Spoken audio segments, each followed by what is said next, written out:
Do you remember Kmart, but do you know where it all started? Well, let me take you back to the late 19th century, a time when the landscape of retail was about to change forever. The story begins with a man named Sebastian Sparing Kresge, an entrepreneur with a vision. He was the original owner of what would later become Kmart, and in 1899 he opened his first store in Detroit, Michigan. This wasn't your typical retail store. Kresge's idea was to offer a wide variety of goods at discounted prices, a novel concept at the time. He believed that by making products affordable he could attract a larger clientele and thus generate more sales. His intuition proved right, and the first store marked the beginning of a new era in retail. Kmart's journey started with humble beginnings, but these roots would soon sprout a retail giant. From its first store in Detroit, Kmart grew rapidly. The rise of Kmart was not an accident, but a product of strategic planning and a keen understanding of the American consumer market. Kmart's expansion strategy was simple yet effective. They targeted suburban areas where families were moving in droves during the post-war economic boom. These areas were ripe for a one-stop shopping solution that offered everything from clothing to home goods, toys to tools, all under one roof.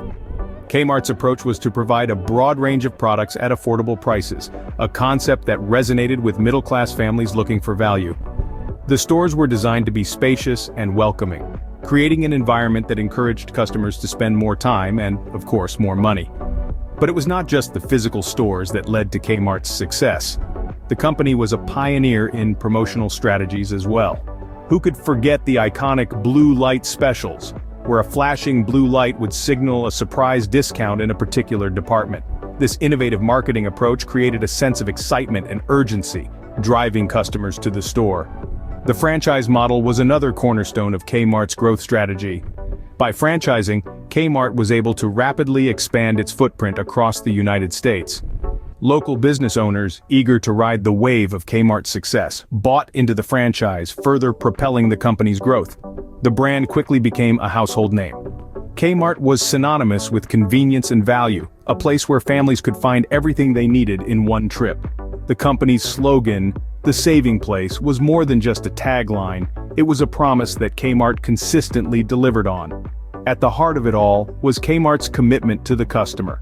The company understood that its success was tied to the satisfaction of its customers, so they focused on delivering quality products at great prices, with a shopping experience that was second to none. At the height of its success, Kmart was a symbol of the American dream. It was a testament to the power of strategic planning, customer focus, and innovative marketing, a shining example of what a company could achieve when it truly understands its customers and their needs. Success often breeds competition, and Kmart was no exception. As the retail giant began to flourish, other companies took note and started to vie for a piece of the pie. Two of the most notable contenders were Walmart and Target. Walmart, founded by Sam Walton in the early 60s, was a formidable opponent. With its focus on low prices and an ever-expanding product range, it quickly became a favorite among budget-conscious shoppers. Meanwhile, Target, with its emphasis on affordable yet trendy merchandise, appealed to a slightly different demographic. From the late 70s through the 80s, these two retailers began to expand aggressively. They opened new stores across the nation, steadily encroaching upon Kmart's territory. However, during its prime, Kmart seemed to be unconcerned. After all, it was the retail powerhouse of its time, boasting over 2,000 stores at its peak. But herein lay the problem. Kmart had become complacent, confident in its position at the top. It failed to see the threat posed by these rapidly growing competitors. While Kmart remained static, Walmart and Target were constantly evolving, adapting to the changing needs and desires of the American consumer. They invested in technology, streamlined their supply chains, and revamped their store layouts for better shopping experiences. Walmart in particular was a force to be reckoned with. Its strategy of everyday low prices resonated with consumers, and its efficient logistics system allowed it to maintain these low prices without sacrificing profitability. By the mid-90s, Walmart had surpassed Kmart in terms of annual sales, a clear indication of the shifting retail landscape. Target, on the other hand, carved out a niche for itself by focusing on design-forward merchandise at affordable prices. It positioned itself as a cheap chic retailer, attracting a demographic that was willing to pay a little extra for style and quality. Despite the competition, Kmart held its ground, but the retail landscape was changing. In the face of these emerging threats, Kmart would soon have to confront the harsh realities of the competitive retail industry. Every empire has its downfall, and for Kmart it was a slow and painful process.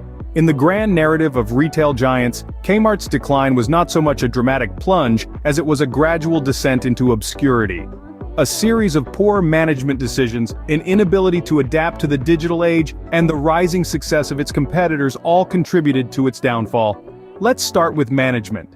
Kmart's leadership, once visionary and daring, began to falter.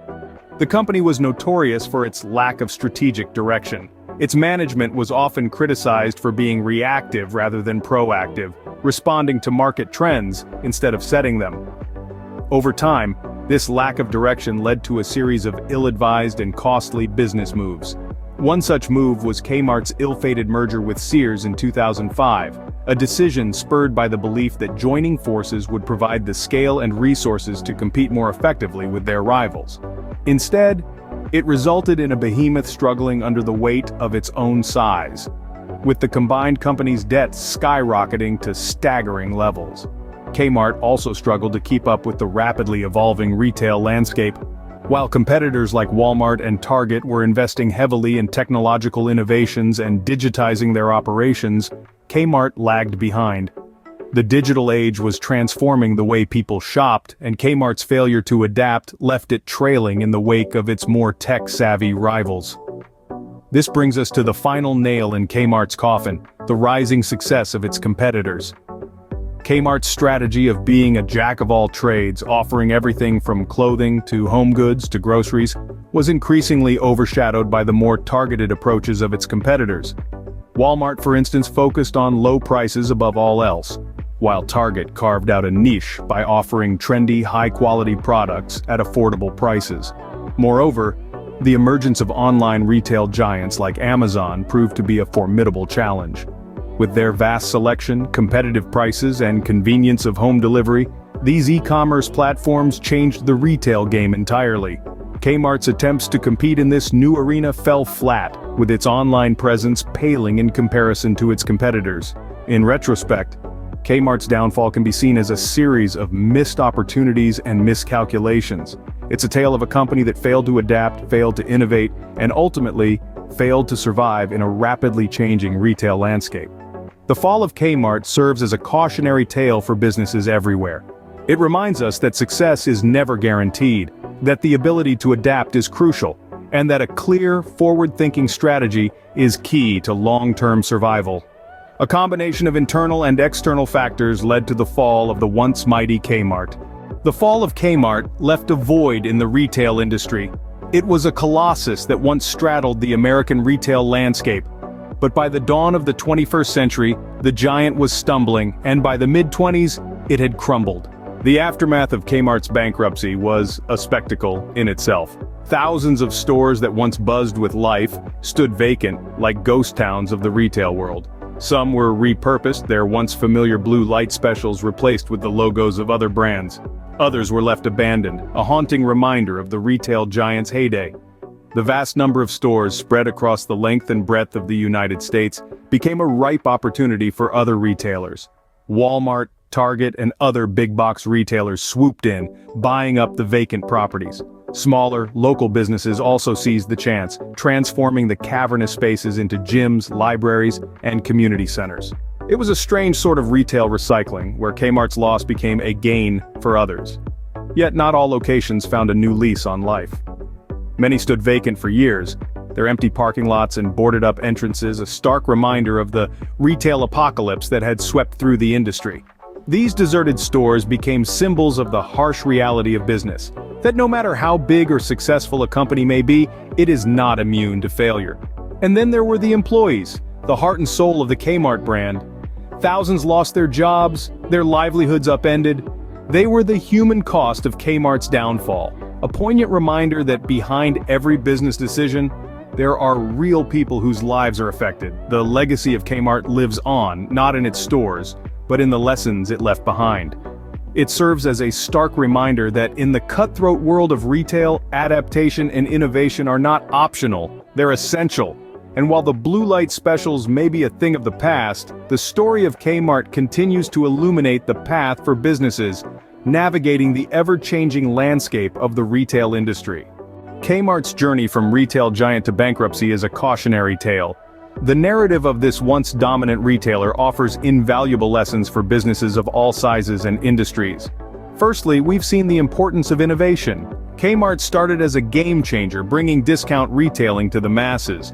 But as the years passed, it failed to keep up with the pace of change. Its competitors, notably Walmart and Target, were quick to adopt new technologies and business models, leaving Kmart in the dust. This underscores the need for businesses to continuously innovate and adapt to stay relevant. Secondly, Kmart's story highlights the danger of complacency. At its peak, Kmart had thousands of stores and seemed invincible. Yet this sense of invulnerability may have led to its downfall. The company became complacent, failing to respond effectively to market changes and competition. In the business world, resting on laurels can be fatal. Companies, regardless of their size or status, need to remain alert and proactive.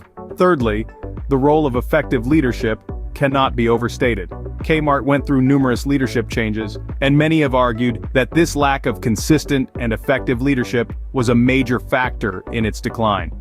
In contrast, its successful competitors had stable leadership with clear vision and strategy. This emphasizes the importance of strong leadership in steering a company towards success. Lastly, Kmart's fall demonstrates the significance of financial management. Despite generating billions in sales, Kmart was plagued with financial issues, from excessive debt to poor inventory management. These problems eventually led to its bankruptcy. This underlines the importance of sound financial management in business. In the world of business, success is never guaranteed, and the story of Kmart is a stark reminder of this reality.